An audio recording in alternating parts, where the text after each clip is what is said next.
It is not enough to beat Minecraft by beating your enemies. Real victory comes from beating the urge to commit violence. Gandhi, 2006. Minecraft is a game where you can do just about anything your heart desires, but for this video, I'm gonna do the opposite of unlimited creativity and remove a few features, mainly hitting, punching, smacking, stabbing, bowing, hoeing, and all around destroying enemies. I've given myself a very simple task of beating Minecraft without killing a single mob, with some exceptions, or even dying, with some exceptions. See, in order to make things a bit more intense and to make the title spicier, I'm giving myself 1 life to beat the whole game. Technically it's 2 lives, because by allocating 1 moment of complete brain deterioration, which results in death, I can still keep going without having to fully reset. Hell, I'm not even going to physically touch any mobs whatsoever. No exceptions. Those are the rules we will be abiding by, so now all that remains is naming our new world appropriately. Perfect.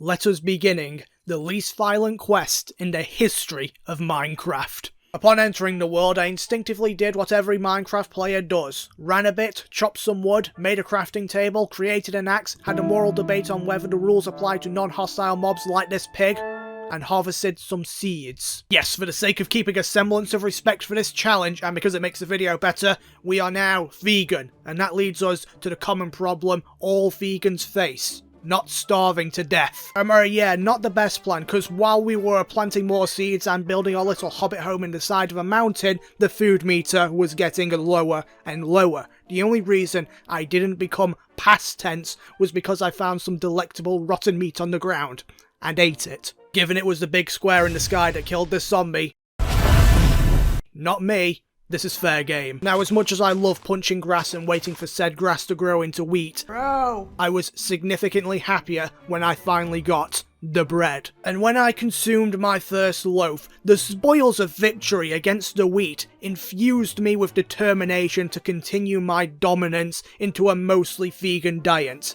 I knew, here and now, I had overcome my first obstacle, not dying of hunger. This meant it was time for phase 2. Let's talk about iron. For whatever reason, it treats me like an average Minecrafter's father. It's non-existent. I don't know who in the dev team was like, no iron for you, only useless orange iron. Ah yes, very good. The issue with this is we're not using the iron to make armor and tools, like a loser. We're doing what every Karen does when things in the world go a little bit pear-shaped. We're stockpiling it. Why? Well, let's just say it's a surprise tool that will allow us to cheat the rules we've made later. For the time being though, farming, building home, occasional cave outing, sleep, repeat. It was around this time I decided to plan for the future, and thus embarked on a short sailing/running trip, trying to locate a village, a fundamental component to our victory. And after travelling for far too long, we did find one. Ordinarily, a village is just a shop where you don't have to pay. Pick up some wheat, maybe a few beds, bit of whatever is in the house, you get the idea. These villages, in this specific playthrough though, they are instrumental for a different reason, and it may involve forced labour. We'll come back to that later though, and, you know, I'm really mad that we have to travel for so long just to, you know, go to this stupid village. It would just be so much more convenient if there was one just over this hill. You are kidding me. That's a village literally 2 feet from the house. This is the very definition of task failed successfully. In the underground of our home, my unending quest to locate all the iron in the world continues, and here I believe it's a good time to demonstrate how I deal with the pests we call zombies and skeletons. As we can't kill them, other tactics must be created. See, we just take some cobble and place some here and some there, and boom! Imprisoned for his crimes. Creepers are much less complicated to take out. You just do it in the same way you take out a depressed teenager. You hit them once, annoy them, and then they kill themselves. Back to skeletons and zombies though. The terrain around them doesn't always provide the easiest way to contain them, so here's a few other effective strategies. You've got the Chilean Mine, the Moist Hole, or our most perfected one, the cowardly escape. Ignoring the threat and returning to the surface means more harvest, watermelons. The earth is seeded with carrots and potatoes, and they are used to make more potatoes, more carrots. Life is good, but we still have that everlasting problem. Even though we have a lot of iron, I still require more. So we back in the mines. Oh, I'm glad I didn't dig straight down. In this session, things started off well. I discovered a way to dispose of mobs that definitely is not murder, and even spotted some diamonds. How very nice, I said to myself. Sadly, these ones had some unfortunate gentlemen guarding them, therefore I decided to leave in hopes they'd despawn. Which they didn't, so when I spotted a second diamond stash, I used my daily allocated amount of rational thinking to conclude, if running did not work, then we must fight. And by fight I mean create an overly complicated and incredibly inefficient way to contain the ruffians. So after a lot of, dare I say, kerfuffles, the US penitentiary system was constructed, a place where all my enemies were funneled inside, allowing me to lock them up from behind. But as I was attempting to close up the hold, I discovered the biggest threat when you're top dog. Gravity. Oh no, I'm dead. Also the zombies I was trying to imprison killing me in the proceeding riot, they were a threat as well. Let this be a lesson, kids. You had to can't get away with slipping.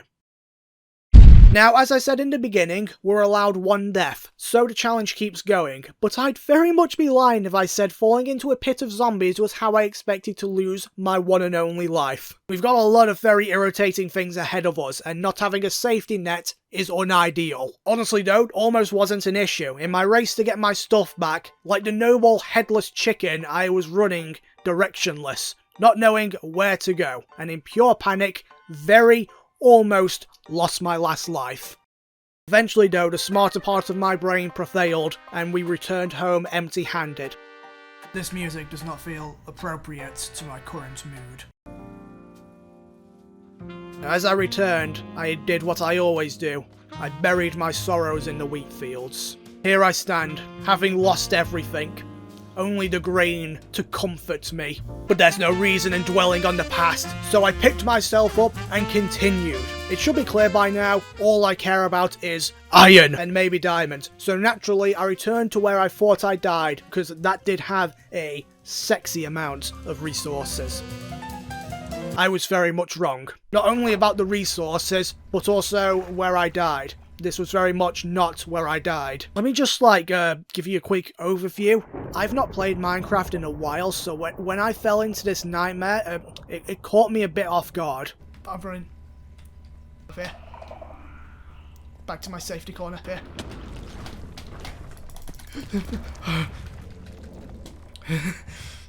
I've decided I no longer want to investigate.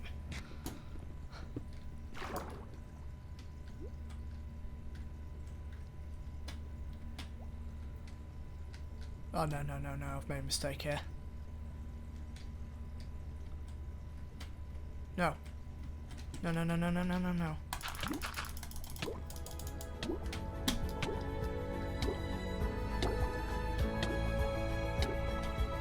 Please.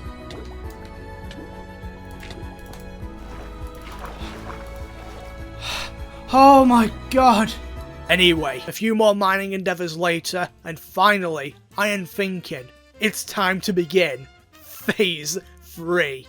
Actually, better name, the never-ending nightmare. While in the nether, it's not a problem of being unable to kill mobs, at least in this version. They're coming. They're all coming. It's the don't lose focus and belly flop into lava that's the problem. You can easily guess what we're searching for here. A fortress. More specifically, the blaze spawner. Extremely specifically, a blaze spawner enclosed within a fortress. But why? I hear you ask. You will be patient and get the explanation in a minute. First, me and the gecko want to make a request. If you're enjoying the video, make sure you hit that subscribe button. The mass of people we're gathering is growing by the day. 20k subs is fastly approaching. Be there. Catch it. Make it subscribe as well. Every little helps. Benefits of subscribing include gecko. Okay, carrying on. And oh, look at that. A fortress with an enclosed blaze spawner.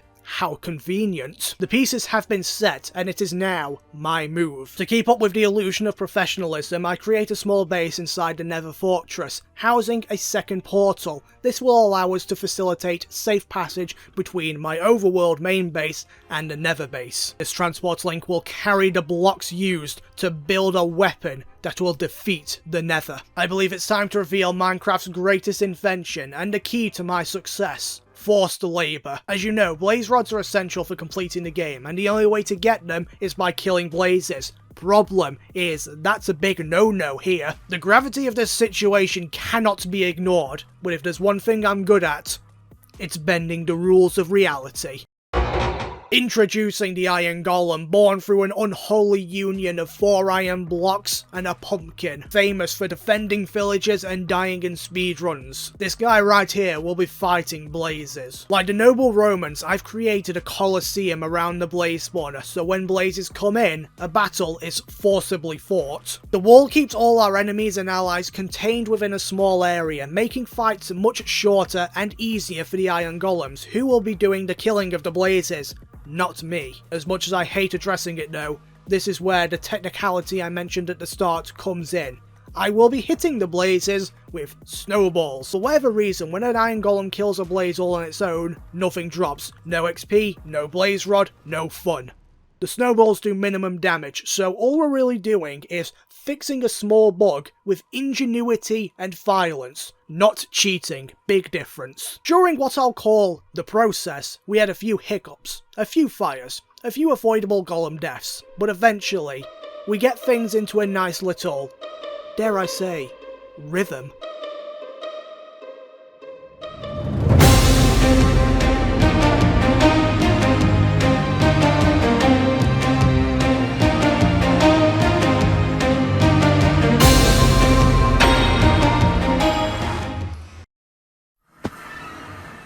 Exiting the Nether with more than a few blaze rods never felt better. With these in hand, there's only one piece of the puzzle left to add before we battle the Ender Dragon. Acquiring Ender Pearls, unlike everything else, is incredibly simple, easy, and safe. At least to us. Others might say we're exploiting the working class and causing an untold amount of damage to the environment. All worthy sacrifices in the chase of success though. The Minecraft Guide to Getting Emeralds. Step 1. Get a load of wood by committing a small amount of deforestation. Step 2. Trade sticks with the imprisoned Fletcher to get emeralds. Step 3. Trade emeralds with the imprisoned Cleric until he levels up enough and begins selling Ender Pearls. Step 4. Bada bing, bada boom.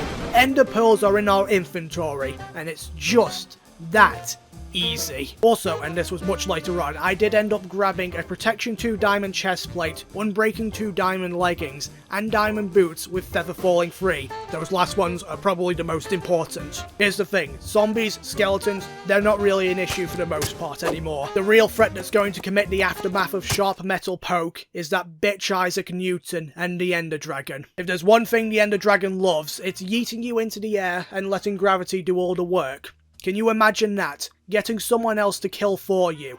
Unacceptable. Wearing these Yeezys though, my worries are drastically reduced. And with that, I've run out of ways to stall out the final battle. So let's get on with it. I grab everything of use except for the stuff I will begrudgingly make a second trip to get later, hop in our boat, and sail off into the deep blue sea.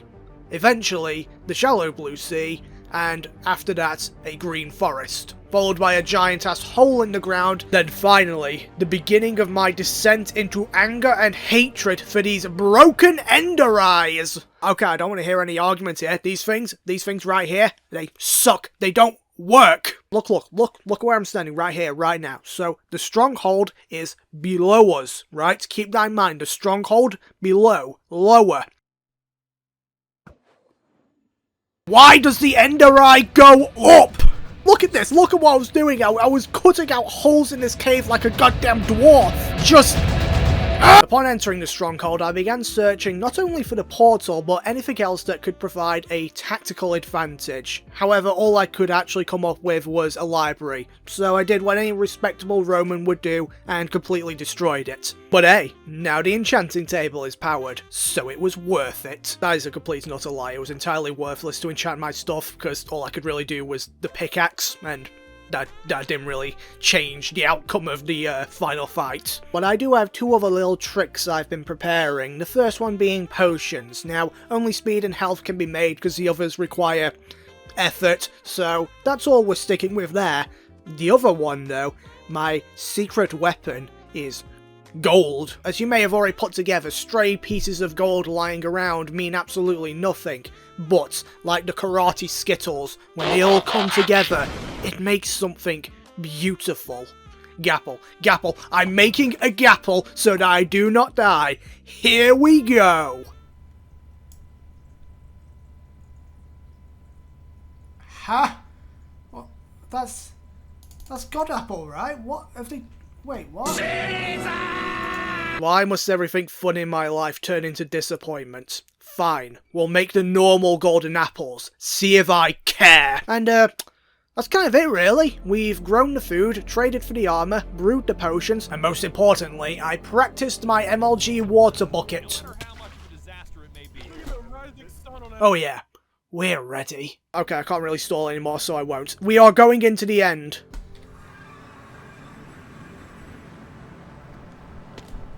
I was about to say. For the first minute or so, we're playing a completely normal Ender Dragon fight, missing the Ender Crystals with the bow and scaling the towers to smack them with a pickaxe. And I even used my water bucket to quickly and effortlessly travel up the tower like a professional. Now, as mentioned earlier, the biggest threat to our safety was gravity, therefore this became a game of cat and mouse with the Ender Dragon. A game I ultimately came out the victor, as I was able to destroy all the crystals relatively easily, and once they were destroyed, I ender pearled to the middle and prepared to hopefully not accidentally kill myself with the beds. And yes, this is the best way I found to kill the dragon without actually, quote, hitting it, quote. Look, I never said I was creative with my solutions. So, I waited, preparing for my final encounter with the Ender Dragon. I paused within the bedrock hole, itching for a fight, but remaining patient. Like that there? I feel like that's gonna kill me. Oh, come on, land, you sack of garbage. I bided my time, knowing when I struck, it would be heard across the lands. Oh, you bitch. I postponed any action, as the dragon would have to make the first move. Get into war, you dickhead. I'm not technically killing you, you're killing- uh-oh. Unfortunately, the move in question was circling this tower for about 20 minutes. And it's not like I could use those 20 minutes to come up with a plan to safely fix this situation, as I was too busy dealing with the aggressive form of social anxiety personified. I never looked at you, leave me alone. I'm being over dramatic here, a wall of water pretty much fully solved the problem. The dragon though, So any of you remember Minecraft Speedrunner First 5 Hunters Final? Well, the conclusion to that video involved what you'd call in the business a pro move, as the titular antagonist Dream built a tower and poured water down from it, causing the dragon to raise me up and get stuck before inevitably dying like an idiot. Hey, yeah, let's go, woo, said Dream. And taking into account my dragon is also heavily involved with a tower and water, it's pretty clear what happened and what needs to be done. But first, there was actually a short little revolt. Oh, okay, I've not seen this before, but the Endermen are currently fighting the dragon. Attempt to remove that water and just hope he doesn't fucking yeet me into the abyss.